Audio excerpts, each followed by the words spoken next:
जमलेल्या माझ्या सर्व महाराष्ट्र सैनिक बांधवांनो आणि भगिनींनो,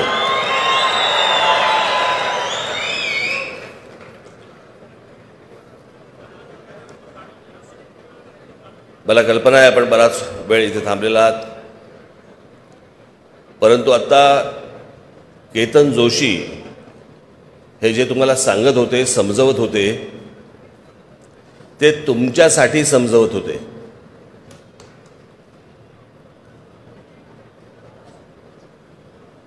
की हा सोशल मीडिया हा आपण कशा प्रकारे वापरला पाहिजे, राजकारणासाठी म्हणून याचा कसा वापर केला पाहिजे, लोकांपर्यंत तुम्ही कसे पोहोचलं पाहिजे. जे माध्यम इतकं पॉवरफुल, अत्यंत महत्त्वाचं माध्यम जे तुमच्या हातामध्ये आहे, ज्याच्याबरोबर तुम्ही रोज सकाळीपासून रात्रीपर्यंत खेळत असता, ते माध्यम तुम्ही कशा प्रकारे राजकीय दृष्ट्या वापरलं पाहिजे, ज्याचा उपयोग पक्षाला होऊ शकेल,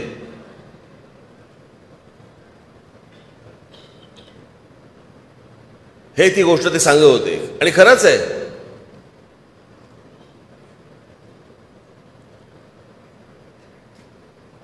माझ्याही बाबतीत काय काय टाकतात.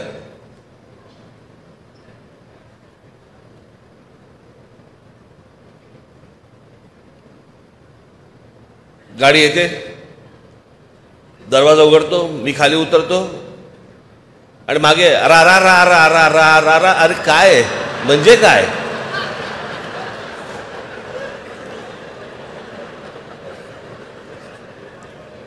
यातनं हाताला काय लागलं? ना तुमच्या ना माझ्या.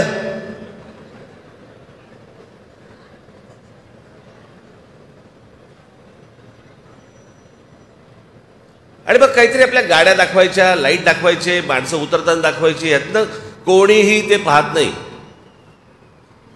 तुम्ही जर पक्षाच्या नावाने जर समजा सोशल मीडियावरती जर तुमचा कंटेंट, तुमची गोष्ट जर समजा लोकांपर्यंत पाठवणार असाल, पक्ष आला कोणताही असू देत, लोक पाहत नाहीत. त्याच्याबद्दल जर समजा काहीतरी गोष्ट मिळणार असेल, त्यांना ऐकायला मिळणार असेल, पाहायला मिळणार असेल, तर लोक पाहतात, आणि ते पाहत नाहीत. असो,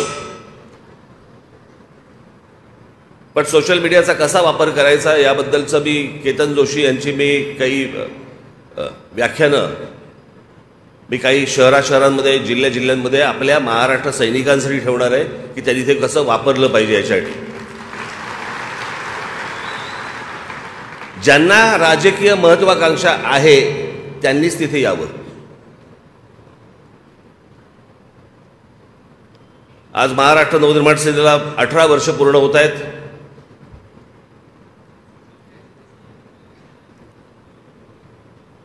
यावर्षी ठरवलं नाशिकमध्ये करायचं.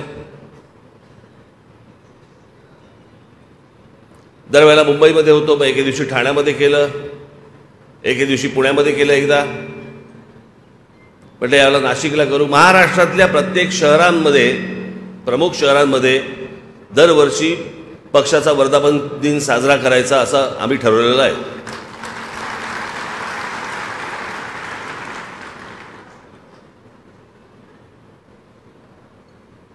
आता पुढे कधी कुठच्या शहरामध्ये करायचा त्याचं बघू, आता कॉइन उडू. पण आज 18 वर्ष पूर्ण होत आहेत पक्षाला. मला असं वाटतं आज मी थोडासा राजकीय इतिहास तुम्हाला थोडासा सांगणं आवश्यक आहे. कारण आपल्याकडे सध्या काय झालेलं आहे, प्रत्येकाला की वडा टाकला की तळून आला पाहिजे, पण त्याच्यासाठी बटाटा शिजवावा लागतो, त्याच्यामध्ये अजून काही काही गोष्टी टाकाव्या लागतात, मग त्याचं पीठ करावं लागतं, बाकी गोष्टी असतात. या सगळी प्रोसेस बाजूला, फक्त आम्ही बटाटा टाकणार, तो तळून आला पाहिजे. सगळ्या गोष्टी फास्ट फूड लेवलला गेल्यात. मी तुम्हाला सगळ्यांना एक गोष्ट सांगेन, माझ्या सर्व महाराष्ट्र सैनिकांना, खास करून माझ्या महाराष्ट्र सैनिकांना सांगेन, माझ्या बरोबरच्या सर्व सहकार्यांना तुम्हाला सगळ्यांना सांगेन, राजकारणामध्ये जर समजा तुम्हाला वावरायचं असेल, राहायचं असेल, टिकायचं असेल, तर सगळ्यात महत्त्वाची गोष्ट ती म्हणजे लागते पेशन्स.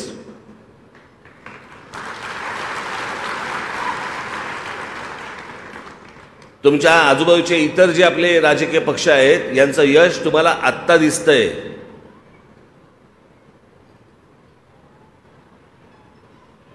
आपल्याला असं वाटतं नरेंद्र मोदींचं जे यश आहे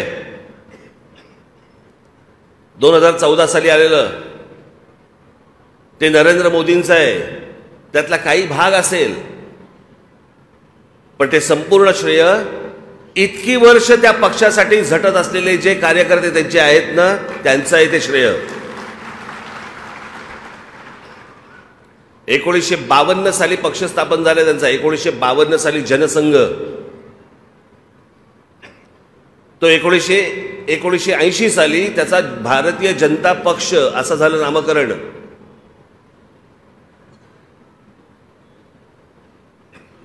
आणि 52 सालापासून इतक्या लोकांनी खस्ता खाल्लेल्या आहेत. त्याच्यामध्ये मग अडवाणीजी आले, अटलजी आले, सगळेच आले. महाराष्ट्रात बघायला गेलं तर प्रमोद आमचे महाजन झाले, गोपीनाथराव मुंडे झाले, सूर्यभान वाडणे झाले, अनेक लोक आहेत. ज्या अनेक लोकांनी, हर्षू अडवाणी झाले, इतक्या लोकांनी जे इतकी वर्ष ज्या खस्ता खाल्लेल्या आहेत ना, त्याच्यातनं आलेलं हे यश आहे. अचानक मिळालेलं यश नाही आहे.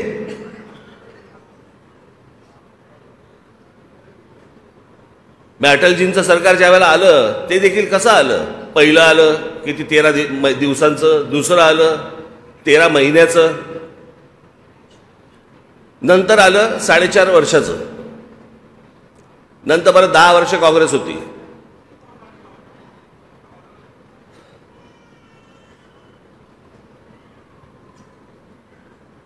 गेल्या 18 वर्षामध्ये मी माझं भाग्य समजतो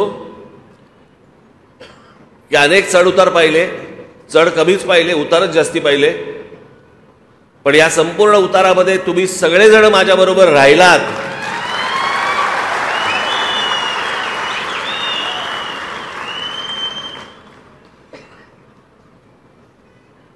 यश काय, कुठे जातं यश? मिळणार, निश्चित मिळणार.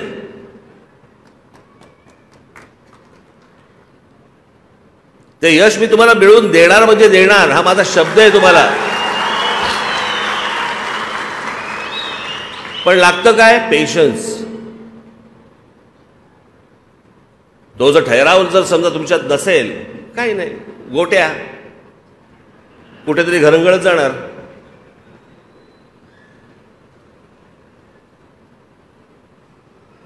आणि मला ना, मी तुम्हाला खरं सांगतो, मला ना माझ्या कडेवरती माझी पोरं खेळवायची आहेत.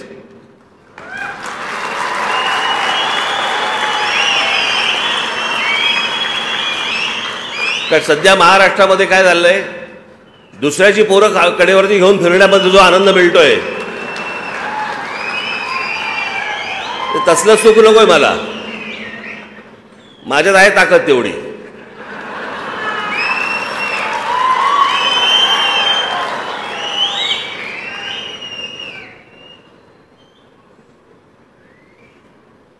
पण हे पक्ष उभं करणं, पक्ष चालवणं, राष्ट्रवादी काँग्रेस पक्ष आपल्या आधी 10 वर्ष अगोदर आला, पण त्याला मी पक्ष नाही म्हणणार.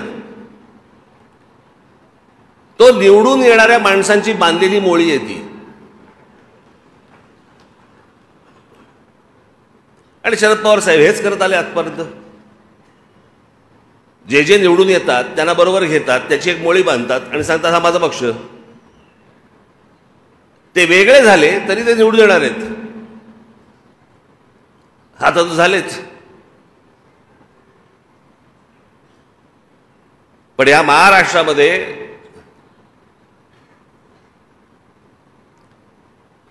जर खऱ्या अर्थाने जर पक्ष स्थापन कुठचे झाले असतील तर एक पहिला जनसंघ, त्याच्यानंतर शिवसेना आणि त्याच्यानंतर महाराष्ट्र नवनिर्माण सेना.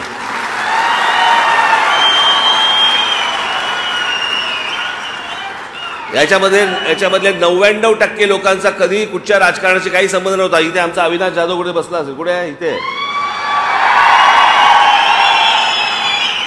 या पक्षात यायच्या आधी काय करत होता विचारा? काही नाही. म्हणजे तो काम करत होता पण राजकीय दृष्ट्या काही करत नव्हता, कुठच्याच पक्षात नव्हता.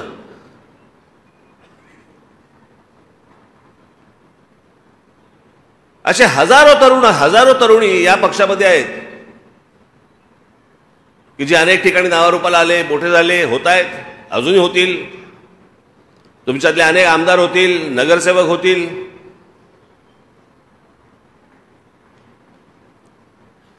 पण पेशन्स महत्वाचा आहे तुमचा त्या सगळ्या ह्याच्यात. कारण हे पक्ष चालवत असताना काय असतं ना, आपल्याकडे हातपाय हलवले तरच मेहनत समजतात. मी एक खूप जुनी गोष्ट आहे ती. एकदा राम गणेश गडकरी त्यांच्या, मी ऐकलेली गोष्ट होती. राम गणेश गडकरी एकदा त्यांच्या कोकणाच्या घरामध्ये, कोकणाची घरं सगळी अशी उघडी, दारं खिडक्या, दरवाजे बंद असे पण खिडक्या बिडक्या उघड्या, आतलं घर अख्खं दिसायचं. एक माणूस राम गणेश गडकरींना भेटायला गेला. त्याला खिडकीतून दिसलं राम गणेश गडकरी नुसते बसलेत तिथे. त्याने दरवाजावरती टकटक केली. त्यांच्या पत्नी आल्या. बोले काय? बोले मी जरा लांबून आलोय, गडकरी साहेबांना भेटायचंय, जरा सांगता का, जरा निरोप देता का, मी असं आलोय. ते बोले बसा तुम्ही बाहेर वरांड्यात, ते जरा कामात आहेत. अर्ध्या तासाने परत त्यांनी दरबार ठोकला. तो बोला अहो गडकरी साहेबांना सांगितलं का तुम्ही? ते बोले हो मी जरा सांगितलंय, तुम्ही बसा, ते जरा कामात आहेत. तिसऱ्या वेळेला तो भयंकर भडकला. तो म्हणतो नुसते बसलेत आणि हे सांगतायत मला कामात आहेत कामात आहेत. तिसऱ्या वेळेला दरबार ठोकला. तो म्हणतो की तुम्ही कळवलं का त्यांना? ते बोले हो मी त्यांना कळवलं, ते त्यांनी तुम्हाला सांगितलं बसा म्हणून, ते जरा कामात आहेत. तो म्हणतो बाई कशाला खोटं बोलता माझ्याशी? मगापासून खिडकीबंद बघतोय मी, नुसते बसलेत ते, आणि तुम्ही सांगता कामात आहेत कामात आहेत. ते बोलते नुसते बसलेले जेव्हा असतात ना तेव्हाच ते कामात असतात. आपल्याकडे विचार करणं हे काम आहे हे कोणी मानतच नाही. हातापायाची धावपळ जेवढी करू आपण, हातापायाची धावपळ जेवढी करू त्यालाच मेहनत मानतात. पण विचार करणं याला मेहनतच नाही मानत.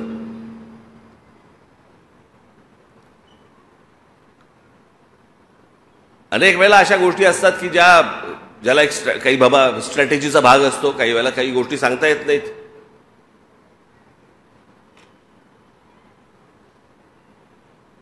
काही वेळेला तुमच्यासमोर एक चित्र वेगळं उभं राहतं. नशीब महाराजांच्या वेळेला सोशल मीडिया नव्हता.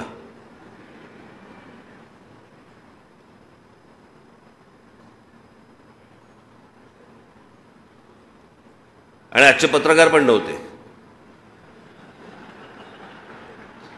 नाही तर पत्रकार परिषदेमध्ये विचारलं असतं महाराजांना त्यांनी, महाराज जरा तो गनिमी कावा सांगता का काय होता तो? त्या दिवशी इथे मी आलो, पुढे बसले आमचे पत्रकार बाजू, हा इथेच बसलेत सगळे. त्या दिवशी मी इथे आलो, पत्रकार परिषद घेतली. काय विचारावं एका माणसाने मला प्रश्न.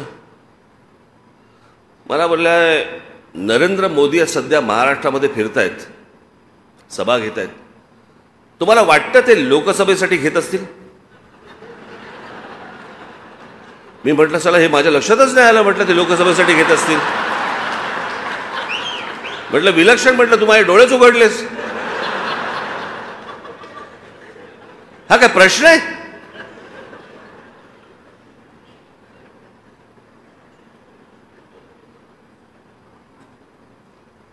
आज या वर्धापन दिनाच्या निमित्ताने सांगतोय मी तुम्हाला एक पहिली गोष्ट, मला जे काय बोलायचं आहे ना, भरपूर गोष्टी बोलायच्या आहेत, पण त्या 9 एप्रिलला गुढीपाडव्याच्या सभेला शिवतीर्थावर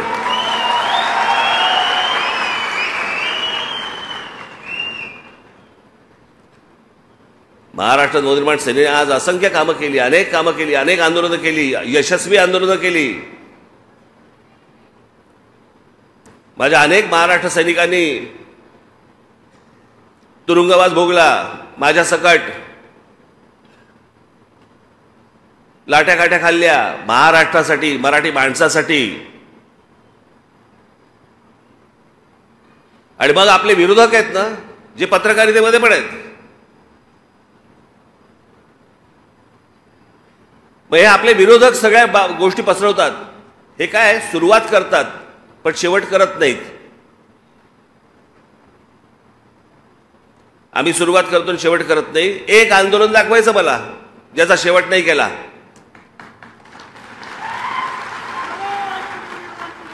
बाकीच्यांना प्रश्न नाही विचारणार आहे. मग आता आम्ही विचारतो की मागच्या सरकारांनी एक विषय पुढे ढकलला होता, त्याचं पुढे काय झालं, शेवट का नाही झाला? अरबी समुद्रामध्ये शिवाजी महाराजांचं, आमच्या शिवाजी महाराजांचं स्मारक अजूनपर्यंत का नाही झालं? पंतप्रधान आले, फुलं वाहून गेले ना, काय झालं त्या फुलांचं? अशा कित्येक गोष्टी आहेत की ज्याच्यासाठी त्यांनी आंदोलनं केली पण त्याचा शेवट नाही झाला. महाराष्ट्र नवनिर्माण सेनेने जेवढी आंदोलन केली त्याचा शेवट झाला. तुम्हाला मोबाईल फोनवरती मराठी ऐकू यायला लागलं.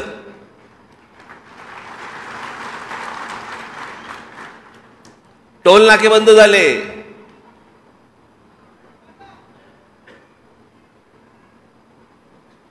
पासष्ट 67 टोल नाके या महाराष्ट्रामधले बंद झाले.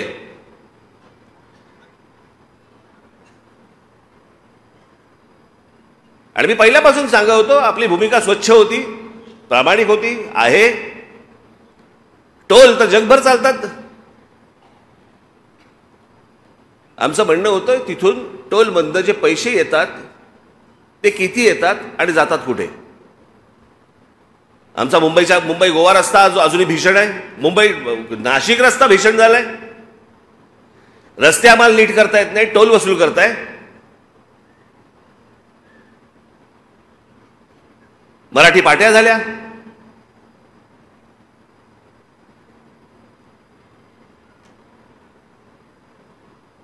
त्या अनेक प्रार्थना स्थळांवरचे मशिदींवरचे आम्ही भोंगे काढायचं म्हटलं, बंद झाले होते भोंगे. पण हे डरपोक सरकार, आधी जे उद्धव ठाकरे सरकार होतं त्या काळामध्ये आपण हे भोंग्यांच्या बद्दल बोललो. ते भोंग्यांच्या बद्दल बोलल्यावरती माझ्या 17,000 महाराष्ट्र सैनिकांवरती केसेस टाकले होते आणि हे म्हणे स्वतःला समजतात हिंदुत्ववादी. 17,000 माझ्या पोरांवरती केसेस टाकल्यात. तुम्ही काय चुकीचं केलं होतं त्यांनी? ज्या भोंग्यांचा मुस्लिम समाजालाही त्रास होतो,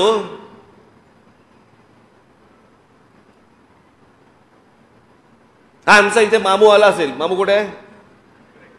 हा बघा, काल त्याच्या भागात गेलो होतो मी. तिकडे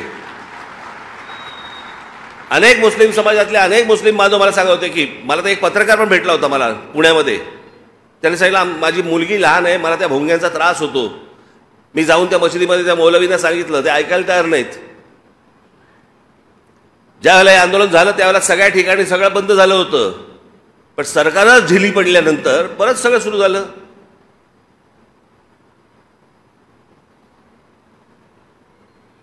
तुमच्या सगळ्यांच्या कष्टामधनं एकदा हे राज्य माझ्या हातात द्या, सगळे भोंगे एक साथ बंद करून टाकतो.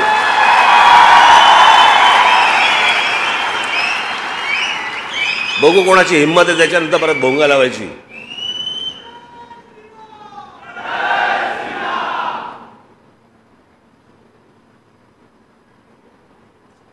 त्या समुद्रावरती अनधिकृत दर्गा बांधत होते, एका रात्रीत तोडायला लावला. आम्ही काय प्रार्थना करू नका म्हणतोय? आम्ही काय नमाज पढू नका म्हणतोय?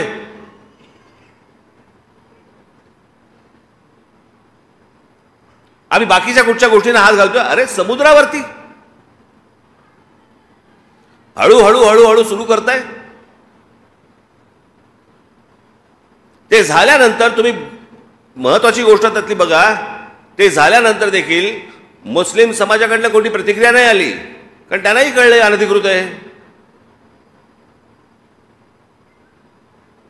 पण हे केलं कोणी? का सरकारच्या लक्षात नाही आलं?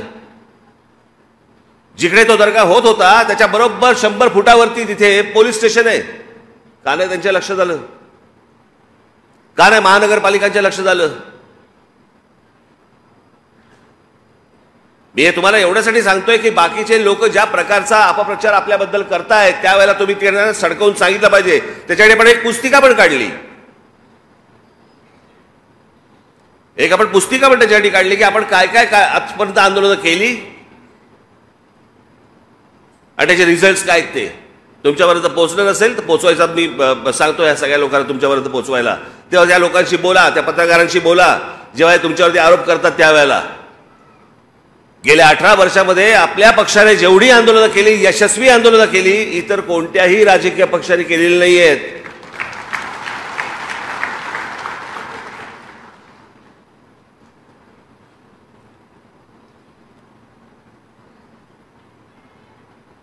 हे सगळं चालू आहे ज्यावेळेला मी एखादी गोष्ट बोलतो आणि तुम्ही ज्यावेळेला रिॲक्ट होता त्याच्यावरती. हे काय तुम्हाला असं वाटतंय लोकांपर्यंत पोहोचत नाही? लोकांपर्यंत पोहोचतंय. मी परवा दिवशी कल्याण डोंबिवलीमध्ये गेलो होतो, काल मी नाशिकमध्ये फिरलो होतो. अनेक माता भगिनी मी नमस्कार केल्यावरती दोन्ही बाजूनी माझे हात धरतायत आणि सांगतायत की आता विश्वास बाबा रे तुझ्यावरतीच आहे.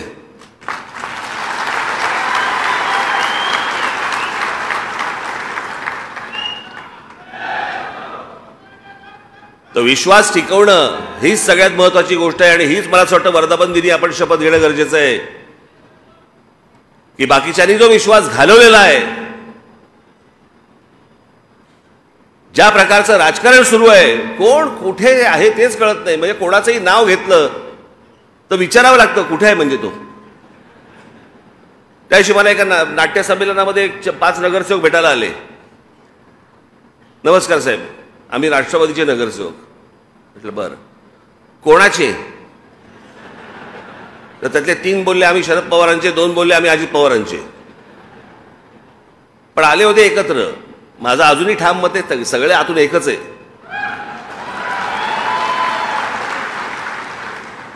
सगळं आतून एकच आहे. फक्त येणे बनवतायत, तुम्हाला मूर्ख बनवतायत. आपापलं सगळं ह्यांचं राजकारण सगळं सुरू आहे आणि महाराष्ट्राची फक्त माती होतीये. आणि मग महाराष्ट्र एकसंघ राहू नये याच्यासाठी मग जातीची विष पसरवलं जातात, जातीचं विष. ते जरांगे पाटील ज्यावेळेला उपोषणाला बसले होते, मी गेलो होतो तिकडे, त्यांच्या समोर सांगितलं हे होणार नाही.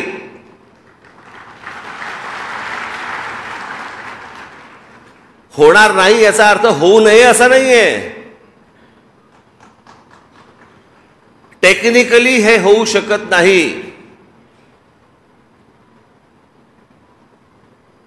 मागे एकदा सगळे मोर्चे निघाले होते, 1 मराठा लाख मराठा, सगळे मोर्चे निघाले, सगळ्या बाजून निघाले, सगळे आले, मुंबईमध्ये आले, सगळीकडे झाले. काय झालं पुढे?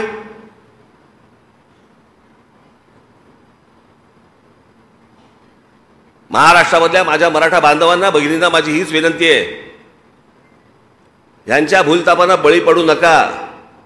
जी गोष्ट घडू शकत नाही, होऊ शकत नाही, याची हे आश्वासन देत आहेत. आज विषय आहे मुलांच्या नोकऱ्यांचा, मुलांच्या शिक्षणाचा.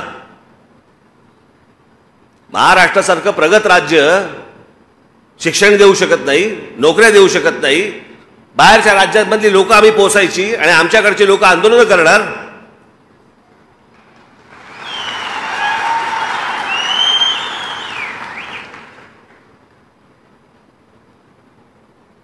या राज्याला सहज शक्य आहे. येणाऱ्या प्रत्येक जन्माला येणाऱ्या व्यक्तीला शिक्षण आणि रोजगार देणं हे महाराष्ट्राला पूर्णपणे शक्य आहे. पण महाराष्ट्र तुम्ही एकत्र राहताच कामा नये, तुम्ही मराठी म्हणून एकत्र असताच कामा नये. महाराष्ट्र एकसंघ राहू नये, तो वेगवेगळा असावा. मग वेगवेगळ्या जातींमध्ये विष कालवायचं आणि विष कालवायला तर नेते बसलेलेच आहेत. मग मराठ्यांचं झाल्यावरती ओबीसी उभे राहणार, ओबीसी उभे राहिल्यावर अजून कोणी उभे राहणार. आमच्याकडे महापुरुषांचा वाटा तर झालेलाच आहे. हा या जातीचा महापुरुष, हा या जातीचा महापुरुष, हा या जातीचा महापुरुष, हे करून ठेवलं याच लोकांनी. तुमची जेवढी मतं विभागली जातील तेवढी यांच्या फायद्याची आहेत. तुम्ही एकत्र महाराष्ट्राचे मराठी म्हणून जर समजा एकत्र आलात, हे यांना नकोय, या देशालाच नकोय. हे तुमच्यामध्ये विष कालवण्याचे धंदे जे सगळ्या सध्या सुरू आहेत ना, हे बाबांनो ओळखा. हा फक्त महाराष्ट्रामधल्या मराठा समाजाचा विषय नाहीये, हा प्रत्येक राज्यांमधल्या त्या तिकडच्या समाजाचा विषय आहे. एका जातीबद्दलचा विषय जर समजा उद्या कोर्टामध्ये गेला तर या देशातल्या प्रत्येक राज्यामधल्या जाती उभे राहतील आणि हा आरक्षणाचा विषय अख्ख्या देशभर पेटेल. जे होऊ शकत नाही, जे सुप्रीम कोर्टात होऊ शकत नाही, त्याच्यासाठी अधिवेशन घ्यावं लागेल लोकसभेचं, ते घेता येणार नाही. जोपर्यंत निर्णय येणार नाही तोपर्यंत काहीतरी वकिलांशी बोलून बघा. मी खोटं नाही सांगत आहे. जसं छत्रपती शिवाजी महाराजांच्या पुतळ्याबद्दल मी बोललो होतो,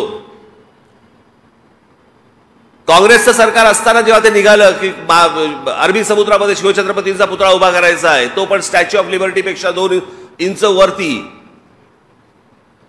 तेव्हा मी सांगितलं होतं हा पुतळा उभा राहू शकत नाही. जिथे स्टॅच्यू ऑफ लिबर्टी उभं आहे ते एका आयलंडवरती उभं आहे, दगडी आयलंडवरती, जे खाली जात नाही. इथे जर समुद्रामध्ये उभं करायचं असेल तर भरणी टाकावी लागेल, समुद्र येतो. आणि अशा प्रकारची भरणी टाकून जर समजा अशा प्रकारचं स्मारक करायचं असेल, आज या क्षणाला त्याला किमान 25 ते 30 हजार कोटी रुपये लागतील, कमीत कमी. मी म्हटलं रे, शिवछत्रपतींच्या आमच्या राजाची खरी स्मारक हे गडकिल्ले आहेत.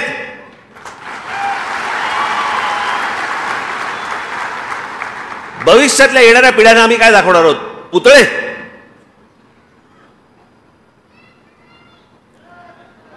आमच्या राजाने केलेलं जे काय म्हणू आपण त्याला, त्यांचं यश, कर्तृत्व, त्यांचं मोठेपण, हे सगळं त्या गडकिल्ल्यांवरती आहे. तो इतिहास आहे आपला.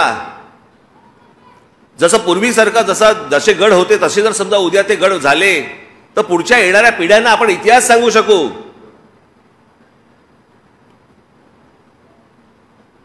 आज किती वर्ष झाली तो पुतळा उभा राहायचा. काँग्रेस होती तेव्हा पण तेच सांगत होते, भाजप शिवसेना आली पण तेव्हा पण तेच सांगत होते, आताही तेच सांगतायत. तेवढ्यामध्ये वल्लभभाई पटेलांचा होऊन गेला, पण तो समुद्रात उभा नाही राहू शकत.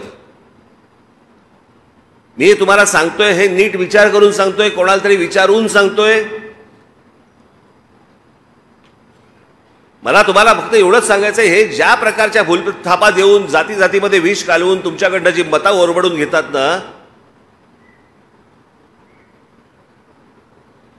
आणि ज्या प्रकारची प्रतारणा जे तुमच्याशी करतात, ही मला असं वाटतं तुम्ही ओळखणं गरजेचं आहे, आवश्यक आहे.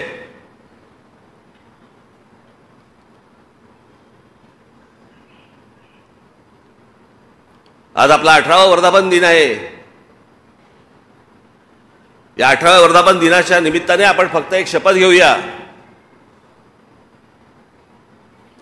की जे जे काही शक्य असेल ते मी या महाराष्ट्रासाठी करीन.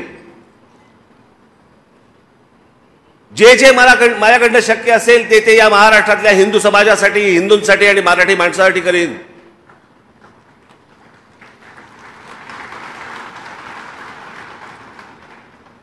हे आत्ताचं चाललेलं राजकारण हे आळवावरचं पाणी आहे, यातनं हाताला काही लागणार नाही. आपल्याला महाराष्ट्र घडवायचा आहे. जो महाराष्ट्र पूर्वी होता तसा महाराष्ट्र आपल्याला उभा करायचा आहे, जातीपातींशिवाय उभा करायचा आहे.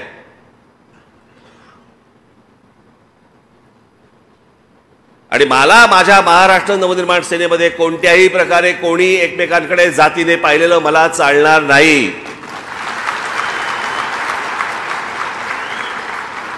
तो खालचा आहे का वरचा आहे का, कोण वरचा आहे कोणी ठरवलं वरचा आहे, आणि खालचा आहे कोणी ठरवलं खालचा आहे.